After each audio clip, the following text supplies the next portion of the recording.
So I'm bilingual. Like my mom, who grew up speaking Italian with Italian immigrants, I too learned two languages at home.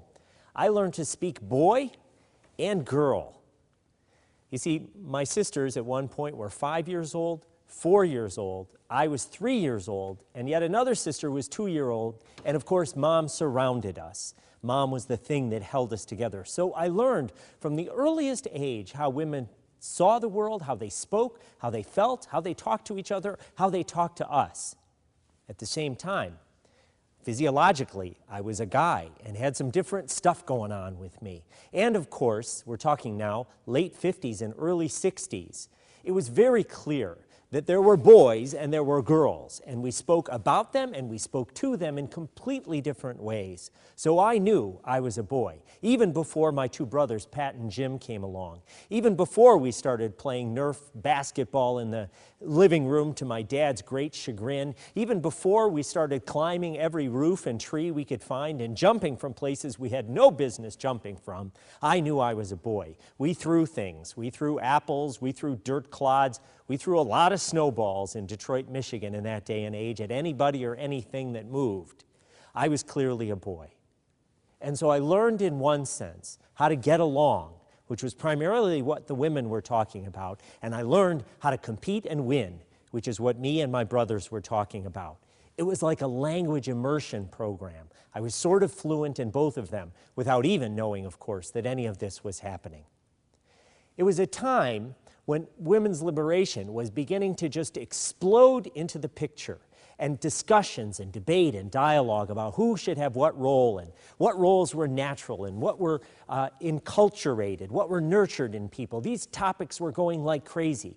For my part, I always had an instinctive belief that we were equal, and I had a strong heartfelt conviction that my sisters, for instance, should have every opportunity that I had. But to be honest with you, completely honest, it was a man's world. And I didn't really have to care that much. It wasn't front and center. It didn't involve me to any great significant degree. Until in 1985, in one moment, in one crazy instant, everything changed for me. You see, I was in law school at the time, and I'd met this wonderful person. We loved everything about her. She was beautiful. She was smart. She was a believer in God, which was important to me. She was a left-winger, which was important to me as well. Everything was lined up right. And we'd had two wonderful sessions with Father John McGinnis, who prepared us for a lifetime of commitment to each other. It was going great. We talked about money and arguments and how many kids we wanted to have, and a whole list of topics you'd never really expect to hear from a priest. But boy, was it helpful. And then in the third and final session with Father McGinnis, I was sitting in a seat right here. My fiancée, Jennifer, was sitting in a seat right next to me, and there was Father McGinnis across the desk. Father McGinnis was right off of some kind of Hollywood set. He was the perfect young priest. A little bit of salt in his otherwise black peppery hair, handsome looks, bright guy. And he says to me in this third session, looking directly at me, he says, "Dan, what happens in 8 or 10 years? What happens if the party comes to you and they say to Jennifer, they say, we've got an open Senate seat and you're an attractive person in every sense and you'd be a great candidate and you could win." And he said, "Dan, how would you feel?" And I didn't say it at the time, but I felt like I'd been hit by a 2x4. That's how I felt. And I said to him, I'd probably be a little bit jealous, to be honest, and I think I'd be frustrated and maybe a little confused. But if I felt like Jennifer wanted to do that, if my fiancé wants to do that, I'd be 110% behind her.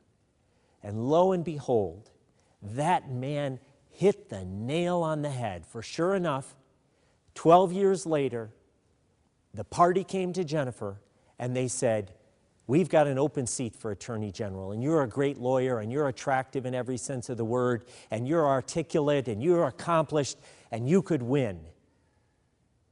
And I said, "Jennifer, you should do it." I was 100% behind her.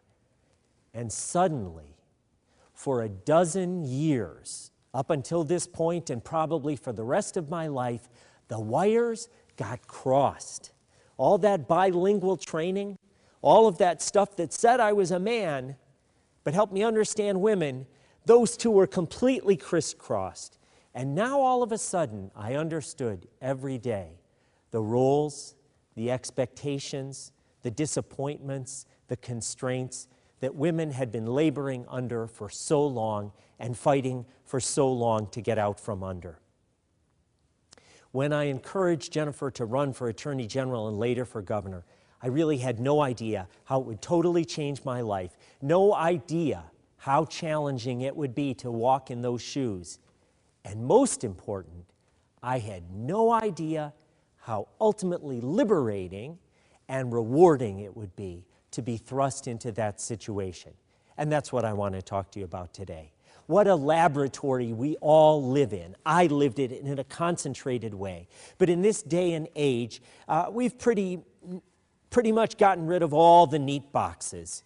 It's not clear what's different about being a man or being a woman, being a boy or being a girl. Women are police, they're in the military, they're lawyers, they're doctors, they're CEOs, they're governors. They've done it all. And men are changing too.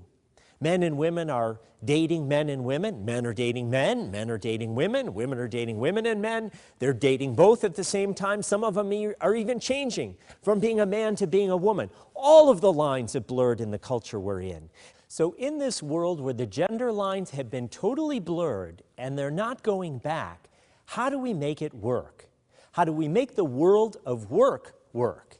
So that it works for women in the workplace and it works for men in the workplace. And how do we make home work? How do we make it work not only for moms who've had a long and historic and incredible role in raising children and keeping it together, but now also for men who increasingly are playing these roles in the family as well?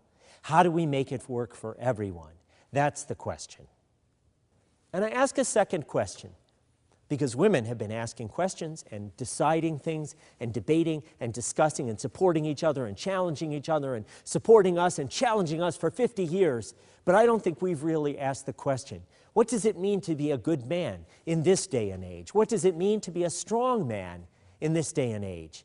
And I hope you'll share with me as we talk through some of these critical issues about how to make it work for businesses, to make it work for families, to make it work for children and for our aging parents, and for those of us who are adults, how to make it work for us in the middle of all of that stuff. What a time to be alive. What a time of extraordinary excitement.